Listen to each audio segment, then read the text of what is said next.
नमस्कार मित्रों, स्वागत है एक बार फिर से आपका अपने ही चैनल जेवी डिवोशनल।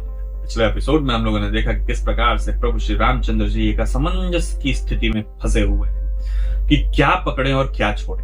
कहने का तात्पर्य ये है, राज सिंहासन वो त्यागने के लिए पूर्णतः समर्पित हैं कि मैं राज सिंहासन का त्याग कर दूंगा, लेकिन कहीं ना कहीं उनके पूर्वजों की आत्मा की आवाज उन तक पहुंच रही है कि हे राम, तुम अपना निर्णय लेने के लिए स्वतंत्र हो, लेकिन याद रखना कि जितना भी तुम्हारे पूर्वजों ने किया सब इसे क्षण कमटिया पलीत हो जाएगा। यानी कि जो रघुकुल की रीति चली आ रही है इतने वर्षों से, आपके यहाँ त्यागने के बाद अयोध्या करने के बाद समाप्त कर दी जाएगी। प्रभु श्री रामचंद्र जी असमंजस में फंसे हुए हैं कि जो वो सीता जी को जानते हैं कि वो निर्दोष हैं, वो उनको किस प्रकार से दंड दें। न्याय पुस्तिका में भी यही लिखा हुआ है कि निर्दोष को सजा नहीं होनी चाहिए, भले 100 दोषी को छोड़ना पड़ जाए, कुछ छोड़ना। तो फिलहाल यहाँ पे समस्या क्या है कि प्रजा को भी देखना है, प्रजा में किसी भी प्रकार का असंतुलन पैदा न होने पाए। दोनों अन्याय, मतलब प्रजा में भी अन्याय ना हो और माता सीता के साथ भी अन्याय ना हो। ऐसा क्या विकल्प होगा? ऐसा विकल्प निकलना थोड़ा मुश्किल ही है। और माता सीता इस बात को किस प्रकार से एक्सेप्ट करेंगी, और क्या माता सीता ही सहर्ष स्वीकार करेंगी कि हाँ, मैं जाना चाहती हूँ। इस समाज के संतुलन को बनाए रखने के लिए, आपके राज धर्म को बचाने के लिए क्या होता है एपिसोड में, ये देखने के लिए चलना पड़ेगा एपिसोड।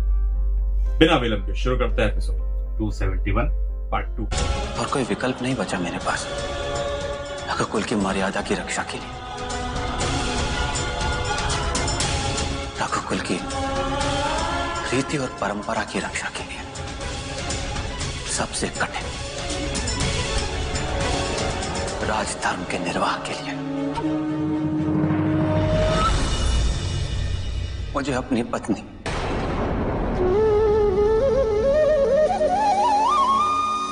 अपनी सीते का त्याग करना होगा।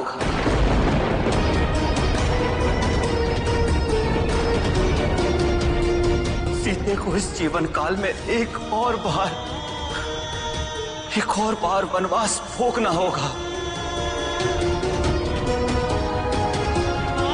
यही है हम सबकी नियति।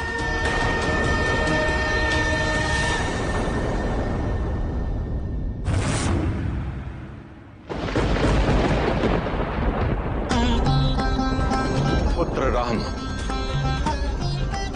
ये कैसा विकट निर्णय ले लिया तुमने पुत्र।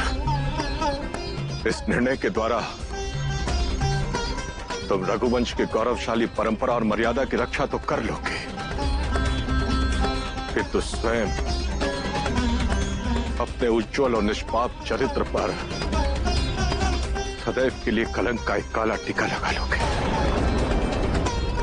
गुरुदेव, यदि ऐसे किसी निर्णय में राजा का व्यक्तिगत हित नहीं, अहित करे, उसके प्रियजनों का हित करे, तो ऐसे में उसे क्या करना चाहिए?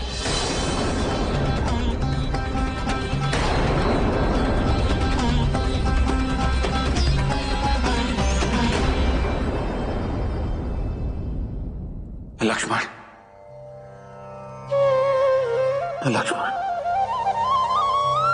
यह कार्य तुम्हें करना होगा। तुम्हें सीते को सकन वन में छोड़कर आना होगा, किंतु यह बात महल में किसी को ज्ञात ना हो। जाओ जाओ लक्ष्मण। भैया, ये उचित नहीं है भैया। ये मैं कैसे कर सकता हूं? सीता भक्ति मेरे मां समान है,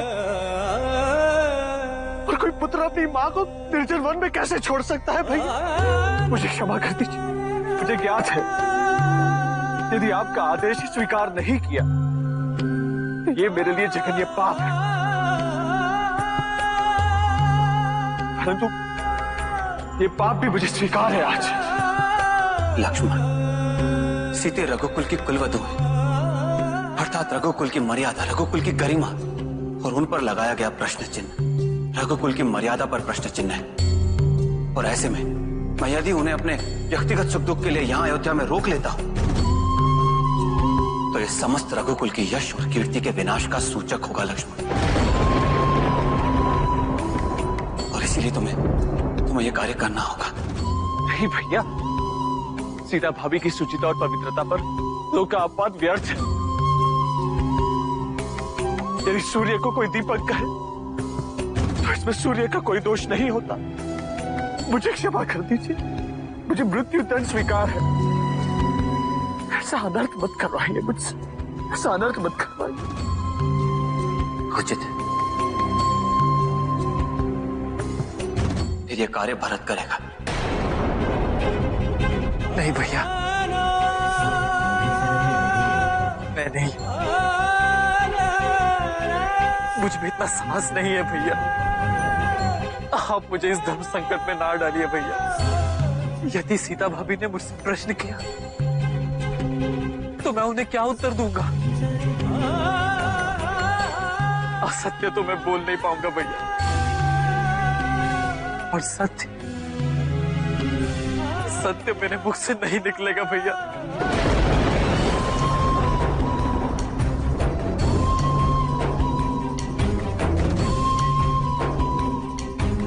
भैया, जो कार्य भरत भैया और लक्ष्मण भैया नहीं कर सकेंगे तो भला मैं कैसे कर सकता?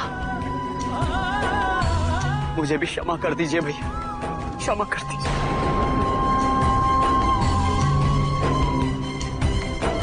लक्ष्मण, तुमने मुझे सदैव पीड़ा और निराशा से मुक्त किया, इसलिए यह कार्य भी तुम ही करोगे। भैया, ये कार्य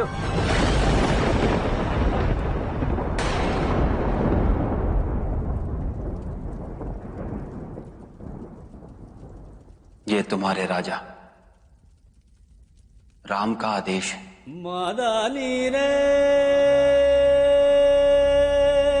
स्मरण रहे लक्ष्मण,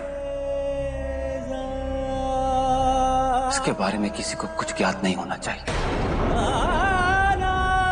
सीते को भी नहीं।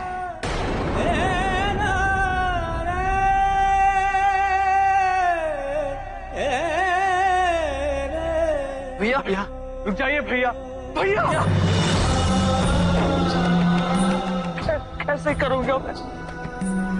जिस लक्ष्मण ने सदैव सीता भाभी की रक्षा करने का संकल्प लिया, 14 वर्ष के वनवास में सदैव उनकी रक्षा की, कैसे करूंगा ये मैं? भरत भैया, मुझे क्षमा कीजिए, मैं नहीं कर सकता।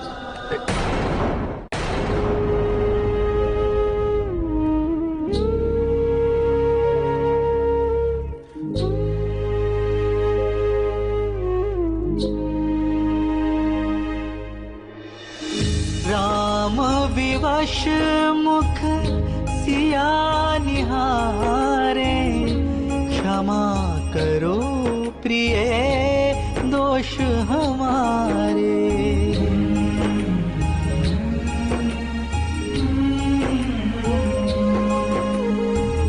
प्रकट करूं कैसे व्यथा में मन की, अंतिम रैन है अपने मिलन की।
रघुनंदन,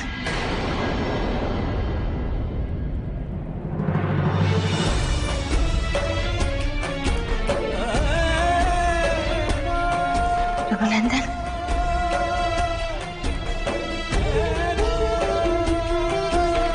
आप मेरे पास आए और बिना कुछ कहे ही जा रहे हैं। क्या बात है? कुछ नहीं, आप सो रही थी तो जगाना उचित नहीं समझा।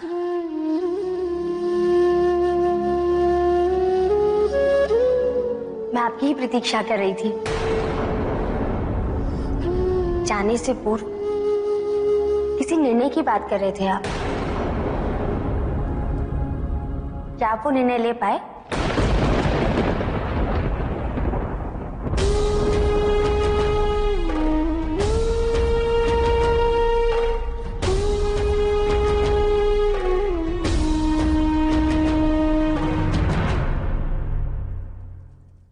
राम के लिए इससे अधिक कठिन निर्णय ना था, ना हो सकता है।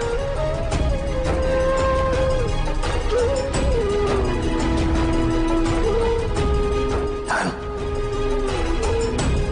नीति, कुल और लोकहित को ध्यान में रखते हुए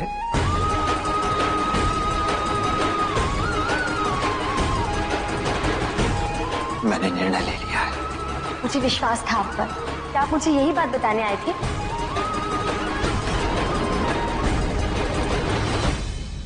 आप कह रही थी ना, आपको वन में आश्रम में जाकर ऋषियों से आशीर्वाद लेना है।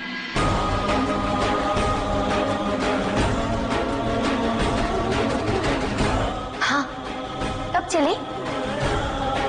तैयारी कर लीजिए आप। आज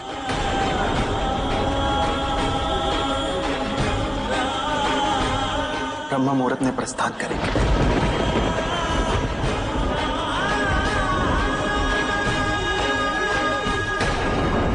जगजीत साहब की एक गजल है, आप लोग भी कहते होंगे क्या एपिसोड देखते हैं और कहां से रिलेट करते हैं। एक आह भरी होगी हमने न सुनी होगी, जाते जाते आवाज। इन लाइनों को जब सुनते हैं ना तो शरीर का एक एक रोमा।